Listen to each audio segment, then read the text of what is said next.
Welcome back to স্বর্ণালীর হেসেল। আশা করি সবাই খুব ভালো আছো। আমিও খুব ভালো আছি। আজকে তোমাদের সাথে শেয়ার করব মাটনের পাতলা ঝোল। রবিবার হলেই মনটা কেমন মাটন মাটন করে, তাই না? আর যদি একদম কম তেল মশলায় একদম হালকা পাতলা লাল লাল ঝোল খেতে চাও, তাহলে কিন্তু এই রেসিপিটা প্লিজ ট্রাই করো। দেখো, প্রথমে আলুগুলোকে অল্প নুন আর হলুদ দিয়ে ভালো করে ভেজে নিয়েছি। ফোড়নে দিলাম তেজপাতা, শুকনো লঙ্কা, গোটা গরম মশলা আর অনেকটা পেঁয়াজ কুচি আর সামান্য চিনি, ভালো রং আসার জন্যে। দেখো, এবার ভালো করে নেড়ে চেড়ে নিচ্ছি। নেড়ে চেড়ে পেঁয়াজটা ভাজা ভাজা হয়ে এলে উপর থেকে গুঁড়ো মশলাগুলো দিলাম।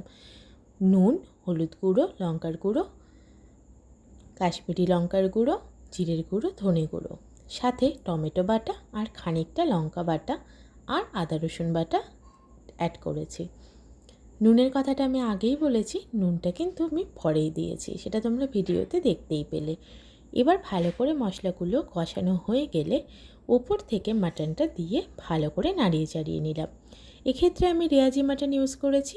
এই রান্নায় কিন্তু রেয়াজি মাটন হলে টেস্ট বেশি ভালো হবে, তোমরাও তাই নিও। আর যদি রেয়াজি মাটন খেতে অসুবিধা হয় তাহলে এমনি নিও। ভালো করে কষে এলে তেল ছাড়লে ওপর থেকে দিয়ে দিলাম পরিমাণ মতন গরম জল।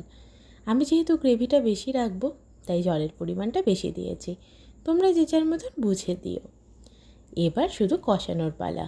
ভালো করে মাটন 70% সেদ্ধ হয়ে এলে দিয়ে দেবো ওপর থেকে ভেজে রাখা আলুগুলো।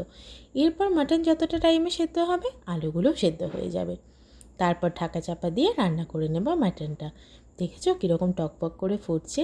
গন্ধটা যা বেরিয়েছিল না, দারুণ! আর দেখেছো চর্বিটা উপরে কীরকমভাবে ফুটছে? লাস্টে দিয়ে দিলাম শাহি গরম মশলা, যেটা ছাড়া কিন্তু এই রান্না করা যাবে না। এরপর এক থালা ভাত নিয়ে বসে পড়ো, রবিবার জমে যাবে, কথা দিলাম। ভালো লাগলে প্লিজ আমার চ্যানেলটাকে সাবস্ক্রাইব করে দিও।